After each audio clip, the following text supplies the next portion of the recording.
Bom dia, Escola de Profetas! Bom dia! Bom dia para você que está em casa, seja muito bem-vindo, muito bem-vinda a mais um encontro especial. O mundo está cheio de coisas ruins, mas quando você chega aqui, o seu coração se enche da palavra de Deus e isso nos dá esperança, não é isso, Juliana? Sim. Bom dia! Bom dia, professora! Bom dia para você aí de casa, que seu dia seja abençoado e ao ouvir a palavra de Deus, você venha pôr em prática para a sua vida ser exatamente como Jesus fez aqui na terra. Bom dia, escola! Bom dia! Vamos orar ao nosso Deus, chamar Ele para pertinho da gente?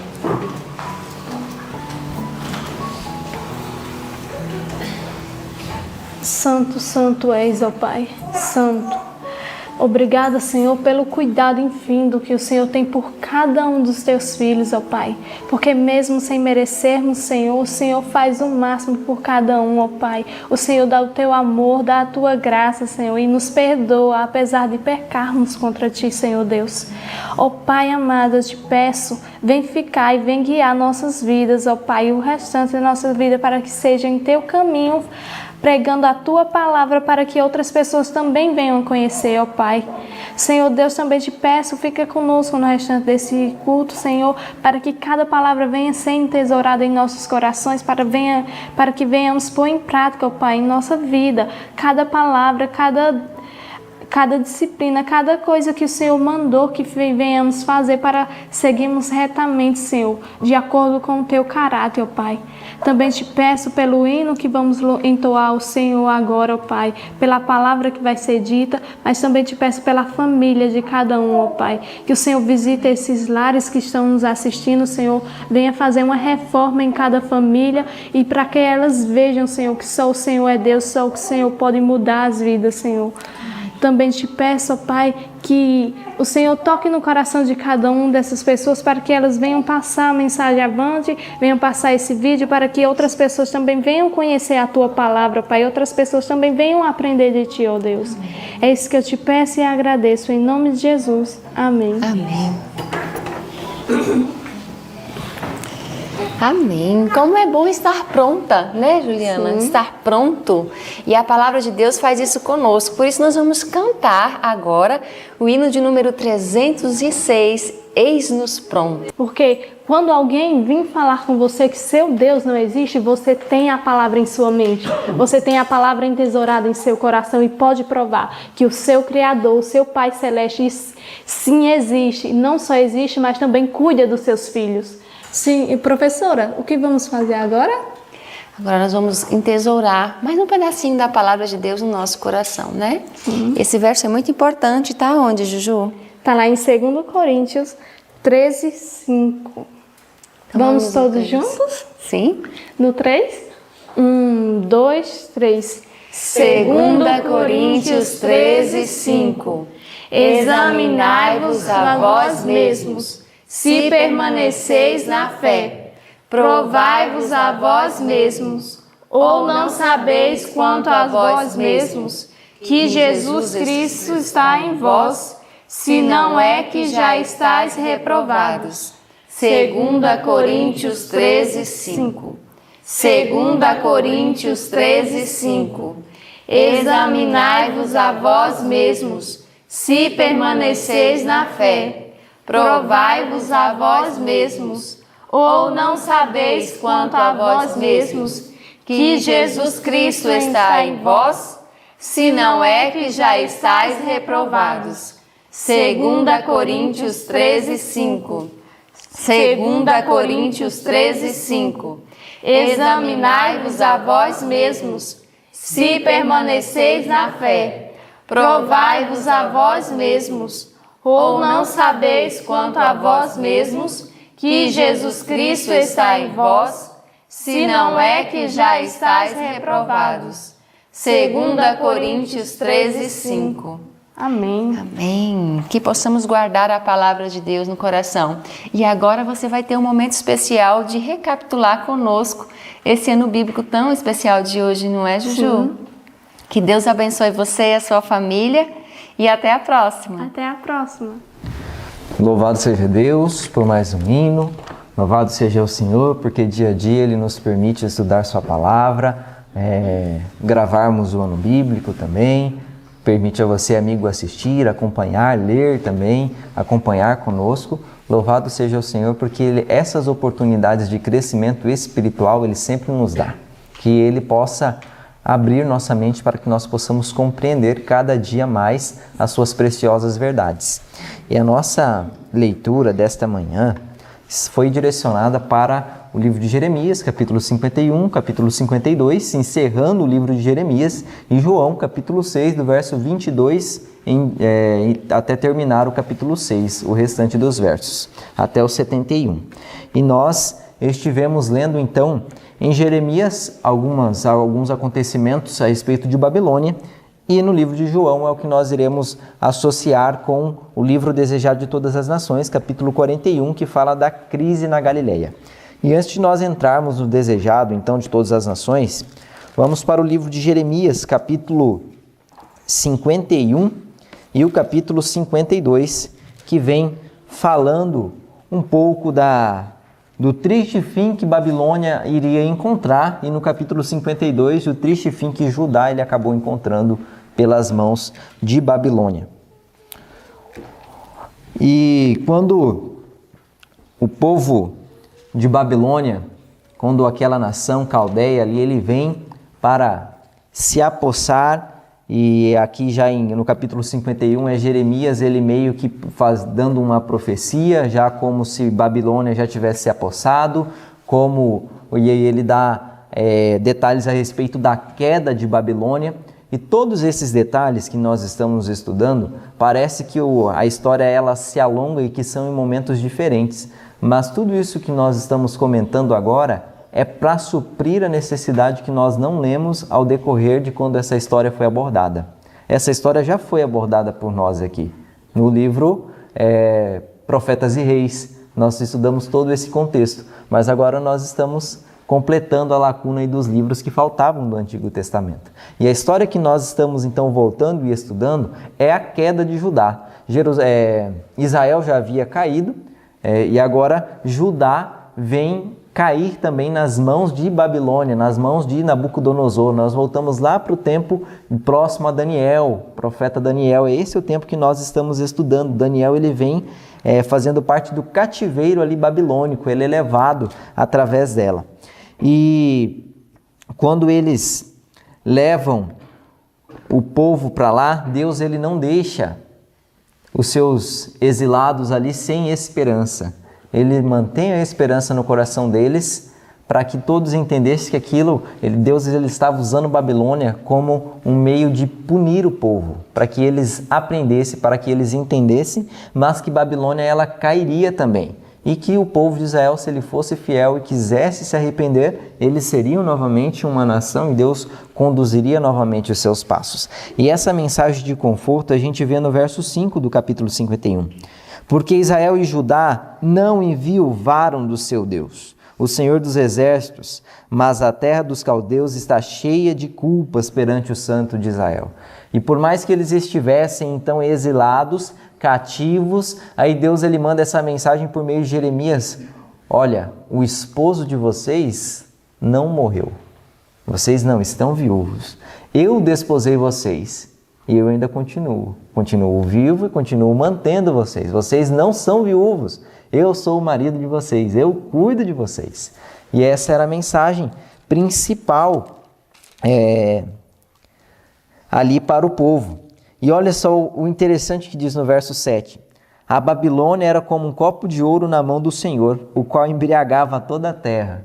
Babilônia foi ali um instrumento que Deus utilizou para disciplinar as outras nações. Algumas, além do povo de Judá, outras nações foram disciplinadas ali pela Babilônia através da mão de Deus. E Deus não queria apenas disciplinar as outras nações, mas queria também curar, sarar e salvar a própria Babilônia. É o que diz no verso 9.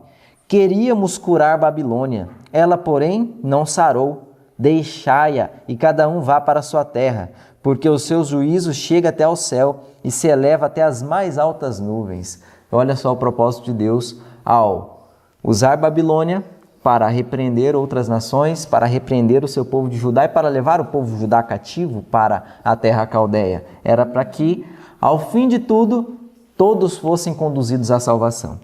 Todos os caminhos de Deus, por mais que às vezes pareçam difíceis, tortuosos, o objetivo é somente um: salvação. Encontrar, levar salvação para todas as pessoas, seja por meio de dificuldades, de flagelos, de cativeiros, como aqui no povo de Judá, e dificuldades também em nossa vida. Ontem nós lemos, no livro Desejado de Todas as Nações, falando aqui, lembrei dessa parte que diz no capítulo 40, na página 380, no final da página diz assim: acham-se em meio às turbadas águas. Tinham os pensamentos dos tempestuosos e desarrazoados. O Senhor lhes deu alguma coisa a mais para lhes afligir a alma e ocupar a mente. Deus assim faz muitas vezes, quando os homens criam preocupações e aflições para si mesmos. Os discípulos não tinham necessidade de criar perturbação, já se avizinhava o perigo.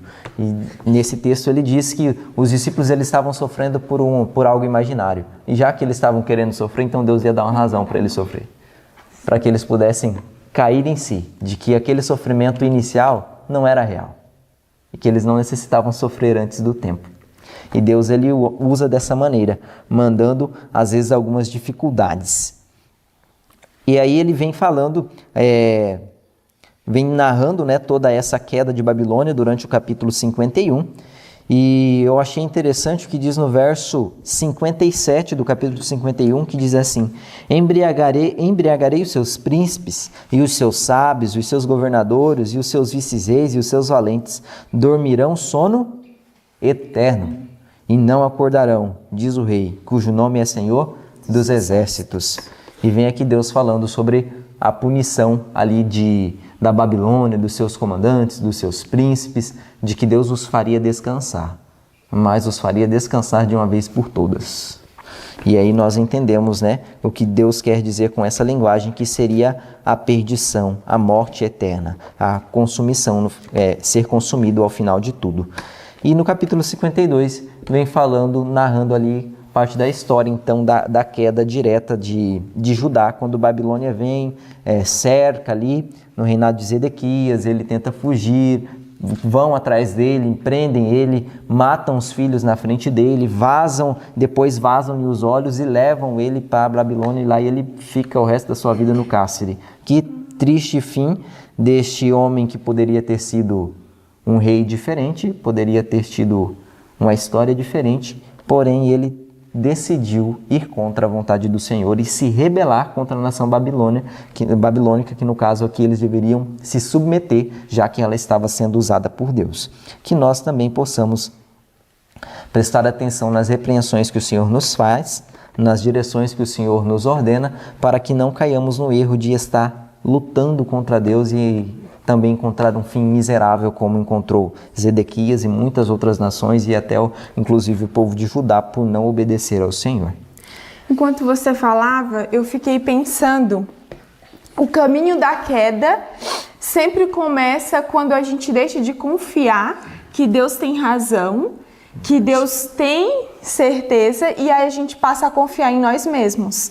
Quantas vezes o Senhor advertiu ali o povo de Israel, quantas vezes o Senhor falou que seriam levados cativos, mas eles tinham uma certeza, um modo de pensar, e eles não aceitavam o que Deus dizia. E ontem nós estudamos aqui, e agora eu convido você a ir para João, no capítulo 6.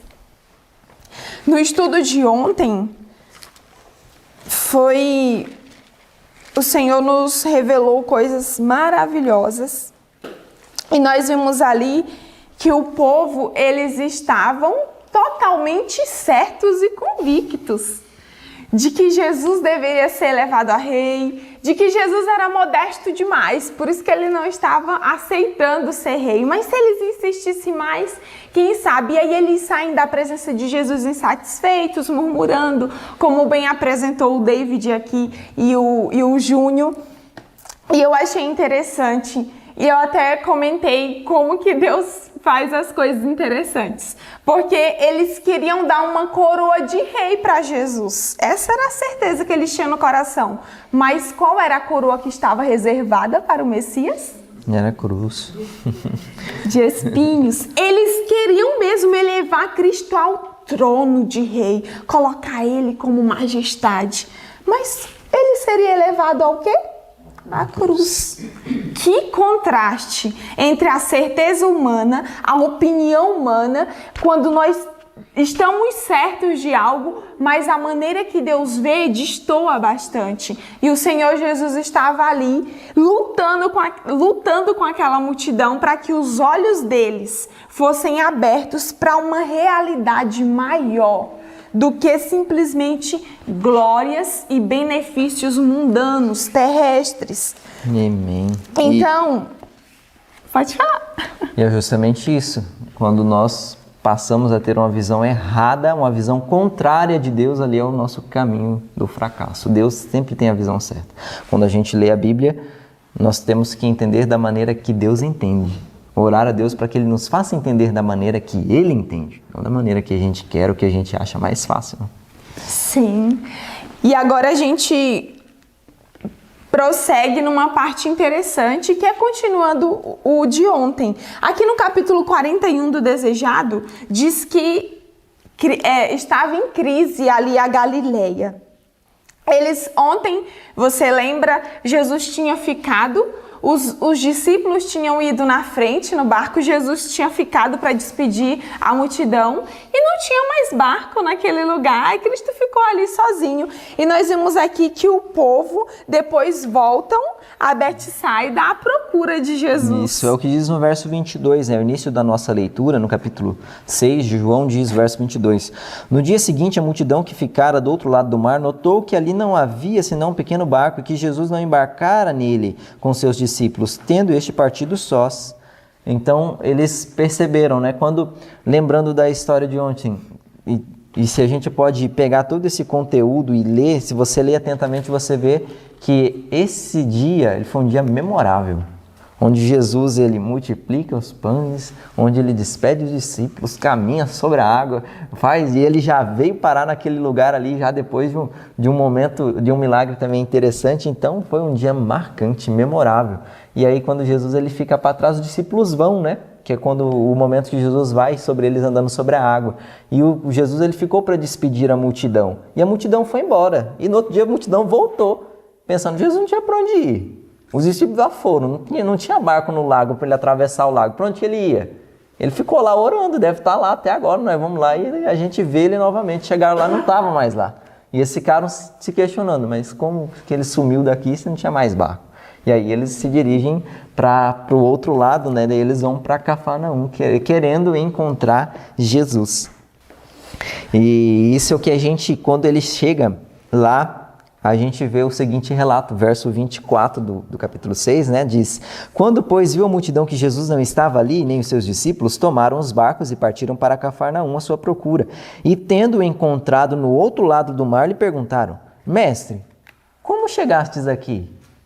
Aqui eles já tinham conversado com os discípulos e os discípulos já tinham narrado o milagre fantástico de Jesus caminhando sobre as águas. Os discípulos estavam todos eufóricos com esse milagre e quando vieram essas multidões, os discípulos começaram a disseminar esse milagre, o que eles presenciaram. Mas essas pessoas que ouviram agora, elas queriam ouvir da boca do próprio Mestre. Elas queriam que Jesus falasse, que Jesus contasse para eles ali que, foi assim, não tinha barco, mas eu saí caminhando sobre as águas e saí andando.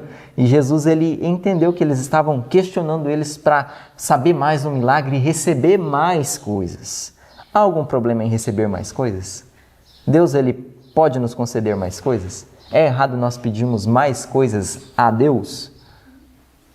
Então olha o que Jesus respondeu para eles, para a gente tentar entender qual eram os motivos que eles tinham. Verso 26, respondeu-lhe Jesus: em verdade vos digo, vós me procurais, não porque vistes sinais, mas porque comeste dos pães e vos fartastes. E eles estavam procurando Jesus por isso, porque eles viam em Jesus alguém que poderia suprir toda a necessidade deles. Eles não tinham falta nenhuma se estivessem com Jesus.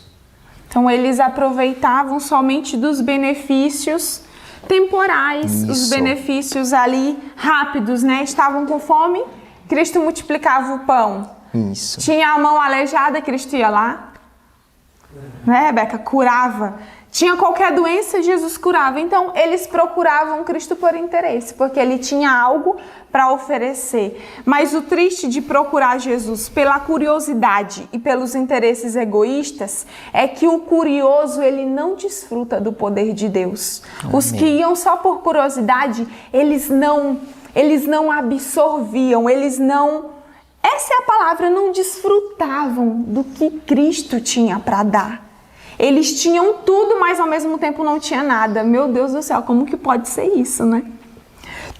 E eu achei isso tão bonito, o fato de que Cristo poderia dar muito mais, muito mais. E aí o Senhor Jesus vai levando a mente daquele povo a pensar de que eles estavam diante daquele que era a vida e que era o pão, o sustento da vida. E que eles tinham a maior necessidade, né? Que a maior necessidade que eles tinham de encontrar em Jesus é o que a gente vê no verso 27. Você poderia ler para nós, amor? Trabalhai, não pela comida que perece, mas pela comida que permanece para a vida eterna, a qual o Filho do Homem vos dará, porque a este o Pai, Deus, o selou. E Jesus, ele mostra o real sentido da presença dele ali e qual era o milagre que eles tinham que ansiar, que eles tinham que querer receber isso na vida. Não era o alimento que perece. Não era o pão e os peixes que eles receberam ali no mar, onde uma multidão foi alimentada. Não, o que eles tinham que se alimentar era do pão vivo, era do pão da vida, era de Cristo, a fonte da vida eterna para eles, o alimento que não perece, o alimento que sacia para a eternidade. E Cristo mostra para ele que a visão, o que estava errado neles era a visão. Eles tinham a visão material, quando eles precisavam ter uma visão espiritual. Não adiantava eles comer o pão um dia, no outro dia, se eles tivessem comido bastante, no outro dia podia ser que não sentia fome. Mas no dia posterior, a fome ia vir. É igual da mulher do tanque, né? De Samaria, Jesus fala, né, da água diferente. Que nunca teria sede. Cristo curava e ressuscitava? Sim. Mas era isso que Cristo queria dar somente? Não. Porque eles ressuscitavam, mas um dia eles iam morrer. Porque temos uma estrutura perecível. A fome era saciada um dia, no outro dia eles sentiam fome. Mas Cristo queria mostrar que eles poderiam ter algo que era eterno, que não ia acabar. E eu achei lindo o que o livro trouxe aqui, porque Cristo estava direcionando o pensamento deles para um outro reino. O reino que duraria, o reino que é eterno, não somente o reino terrestre. Isso. E esse reino está no céu. Exato. E qual é o preço desse reino? Qual é o que nos custa esse reino? Porque essa foi a pergunta que eles fizeram para Jesus quando ele estava lá. Quando Jesus ele começou a falar do reino espiritual, aí eles entenderam, não, então vamos conversar do reino espiritual. E aí acontece a gente tentando entrar nos pensamentos de Deus, né? Um pensamento totalmente torto, às vezes acontece assim. No verso 28 diz assim: dirigiram-se, pois, a ele perguntando, que faremos para realizar as obras de Deus? E quando Deus começa a falar do reino espiritual, ele, tudo bem, e o que faremos nós para entrar nesse reino? Qual é o preço? O que a gente precisa fazer para ter mais essas ricas bênçãos? E qual é o preço do céu? E essa parte é tão linda que vocês precisam participar com a gente. E qual é o preço do céu? Você tocou na parte linda, porque quando pensamos em preço do céu, a gente pensa, eu quero fazer isso, quero fazer aquilo, quero fazer isso e aquilo. Mas aqui, o livro trouxe uma frase tão simples, mas tão profunda. E eu pergunto para vocês, porque vocês leram junto comigo também, eu acredito que muitos de vocês leram. Qual é o preço do céu? O preço do céu é Jesus. E o caminho para o céu é qual? O caminho para o céu é a fé no Cordeiro de Deus que tira o pecado do mundo. Salvação sem Cristo não existe, nunca existiu, nunca existirá. Sem mim não há redentor.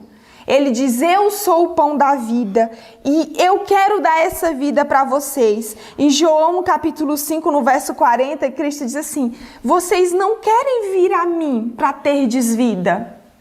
Não há vida sem mim, não há céu sem Jesus, por melhor que sejamos, por melhor que façamos as coisas. Sem Cristo não existe vida, vida eterna.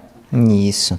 E aí Jesus ele começa a falar para eles de como ele foi enviado, de onde ele veio do céu, e eles começavam a se questionar. Não, mas esse Jesus a gente conhece a família dele, e muitos já indignados com Jesus ali começavam até a suspeitar da origem de Jesus, já que se tinha a visão de que Jesus ele não era filho legítimo de José, e que ele nascera da virgem, e eles começavam a desconfiar, nasceu da virgem, né?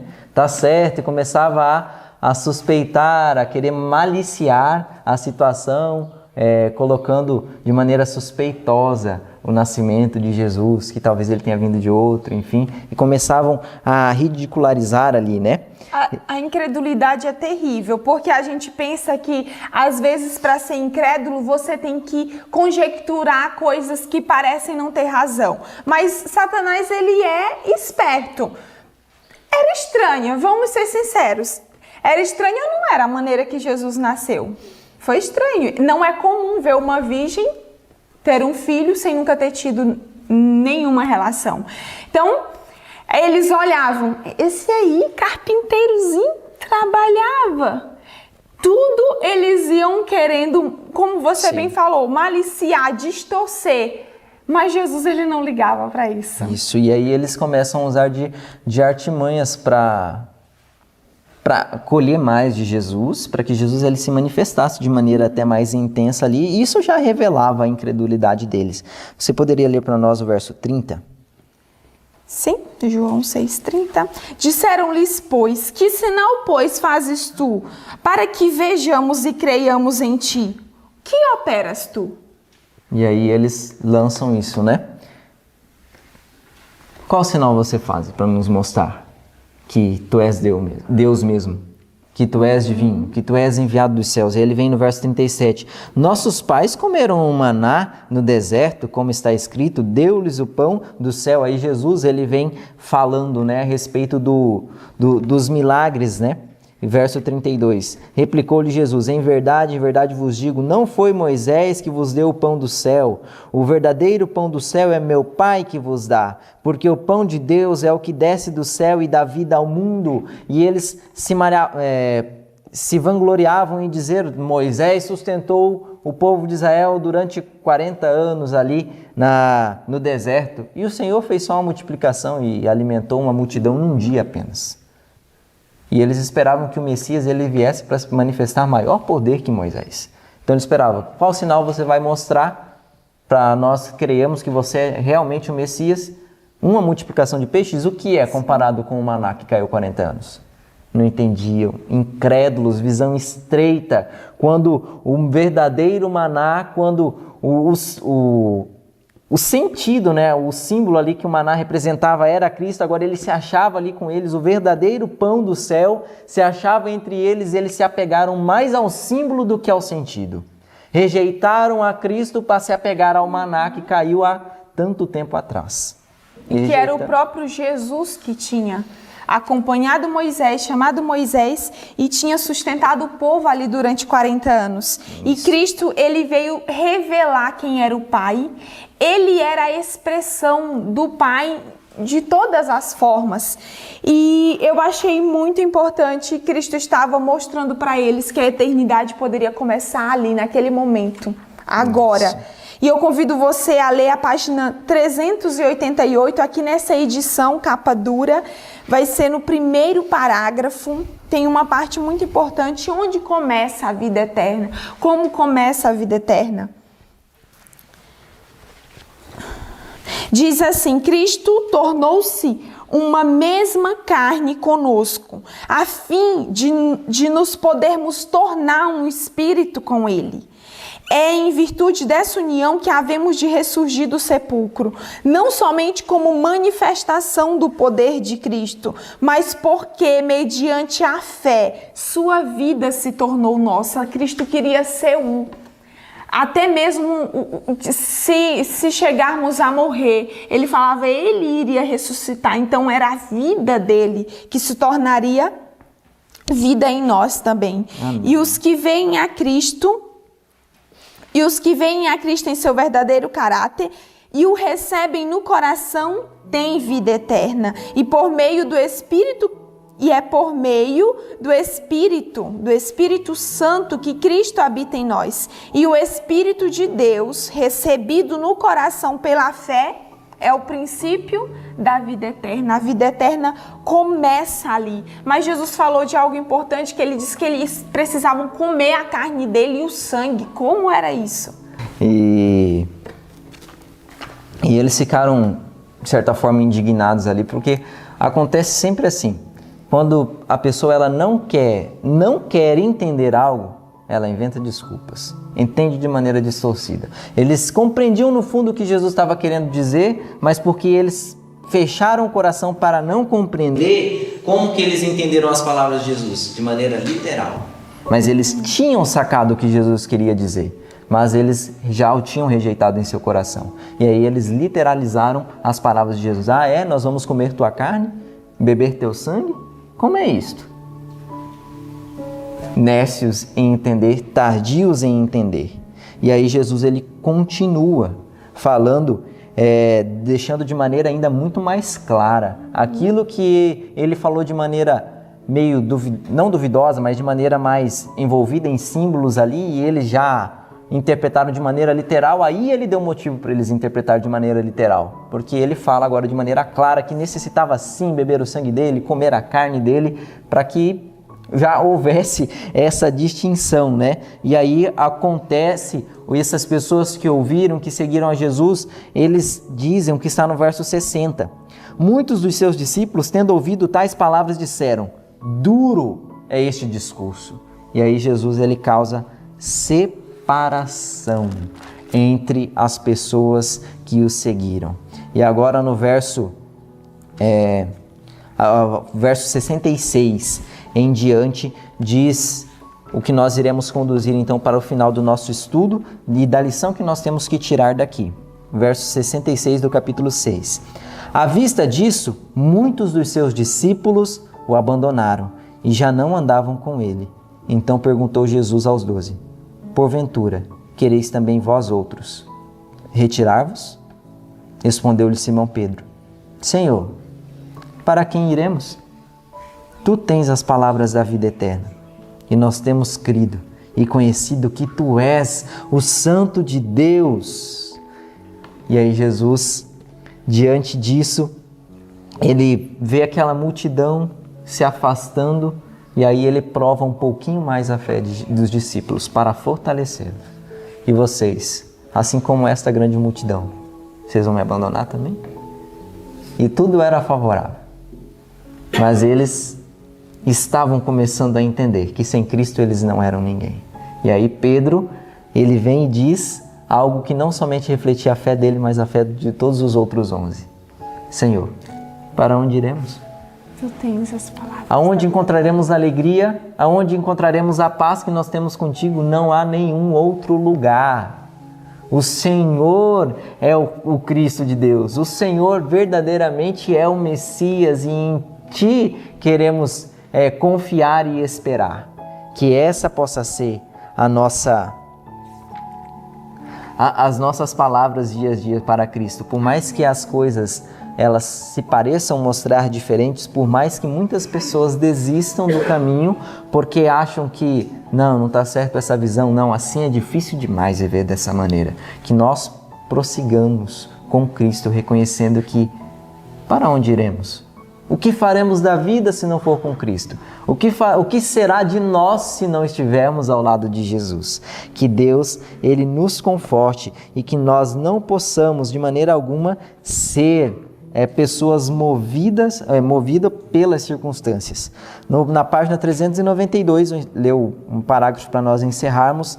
No penúltimo parágrafo diz assim: o louvor e a lisonja lhe seria agradável ao ouvido, a verdade, porém, é mal recebida, não o pode ouvir. Quando as turvas seguem e as multidões são alimentadas e se ouvem gritos de triunfo, sua voz elevava-se em louvor. Mas quando o Espírito de Deus lhes revela o pecado e os convida a deixá-lo, volvem as costas à verdade e não mais andam com Jesus.